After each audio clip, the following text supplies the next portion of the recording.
जय Jagannath friends, welcome to Anita Rasoi. आज मोटे आलूर बहुत बढ़िया कुरकुरे नाश्ता नहीं आसी। आप स्नैक्स रे भी खाई पारिबे, नाश्ता रे भी खाई पारिबे।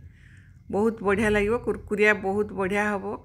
आपन सॉस सागरे खाई पारिबे, एमती भी खाई पारिबे। तबे चलतु वीडियोटी स्टार्ट करवा। प्रथमे मुझे कड़ाई रे तेल दे देछि, तापर गोटे चामच जीरा फुटे देछि, गोटे चामच सोरिष फुटे देछि, आउ गोटे चामच धला खसा दे देछि। ताकू टिके भाजिकी पानी अल्प दे देछि, जेतकी माने अटा नेबे सेतकी पानी देबे। तापर लूण दे देछि, आ चिली फ्लेक्स दे देछि, आ अदा छेंचा दे देछि, अदा कंचा लंकार छेंचा। आपन चाहिले प्रथम रो आपन ऐड करि परिबे। मु भूली जाइतली, हेतपई परे टी ऐड करछि। तापरे देछि हळदी गुंड, कलर भल आसीबो। पानी को फुटे देबे। पानी जेतबेले फुटी जीवो सेतबेले देबो अटा ऐड करिवे। देखंतु सेही मेजरिंग कप रे मु अटा नेछि, सेही मेजरिंग कप रे मु पानी भी देछि। सेमिति मापिकी नेबे, नहले पानिया हे जीवो, भल हबनी डोटी। तापर मिक्स करिवा, तार गोटे जंतुणी बनैबा आमे।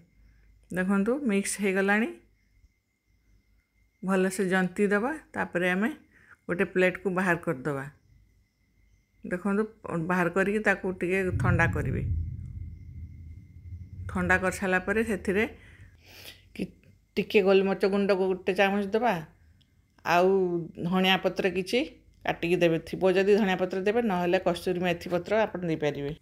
तापर दुईटी सिझा आलू नेतिली, ताकू ग्रेड करिके सेथिरे मु मिसै देछि। मीडियम साइज रे दुईटी आलू नेछि, आपन चाहिले बड़ साइज रो गुटे नै परिवे, नहले छोट छोट दुईटी नहीं पारिबे।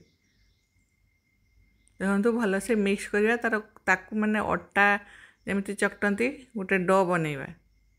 प्याज ऐड करछि, आपण चाहिले स्किप भी करि पारिबे। प्याज बहुत भल लागिबो, बहुत माने क्रिस्पी बनिबो। आपण एमिति थरे बनैकी खाआंतु, आ कमेंट निहाती भाबरे जणांतु। और जदि मो रेसिपी आपण माने भल लागुता ताले मो चैनल को लाइक करंतु, शेयर करंतु, आ सब्सक्राइब निहाती करंतु। देखंतु हमर डो भलिया हे गलानी। आउ जेतबेले अटाटी गरम माने उषुम उषुम थिबो, बेसी ठंडा करिवेनी। सेतेबेले आपण एमिति किछि नेकी गोल गोल करिके आपण को इच्छा अनुसार शेप दे परिवे।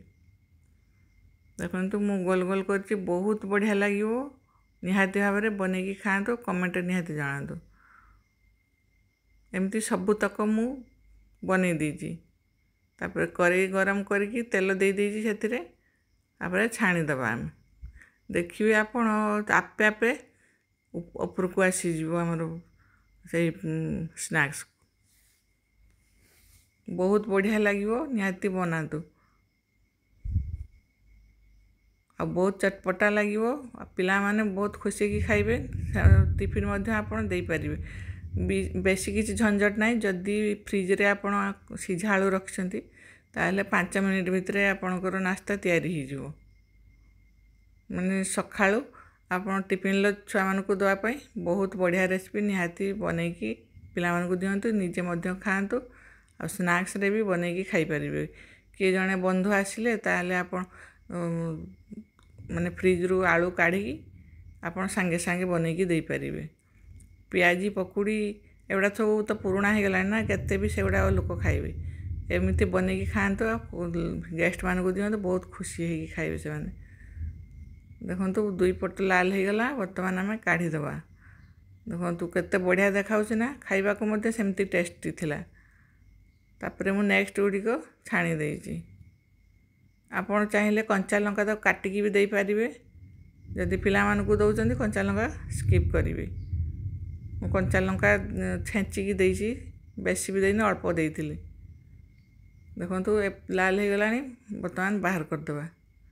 एमिति बनैकी खाआंतु, आउ कमेंट रे जणांतु। बहुत बढ़िया रेसिपी, निहाती ट्राई करिवे। किछि भी तो सामान दरकार पड़िबनी ना, खाली आलू आ अटा रे तयारी। आउ घरे ही थिबा जिनस रे ही बनिबो, 5 मिनिट भितरे बनिबो। देखंतु सब बनी गला। मु वर्तमान बाहर कर देइ, ताकू सॉस सागरे खाई पारिबे,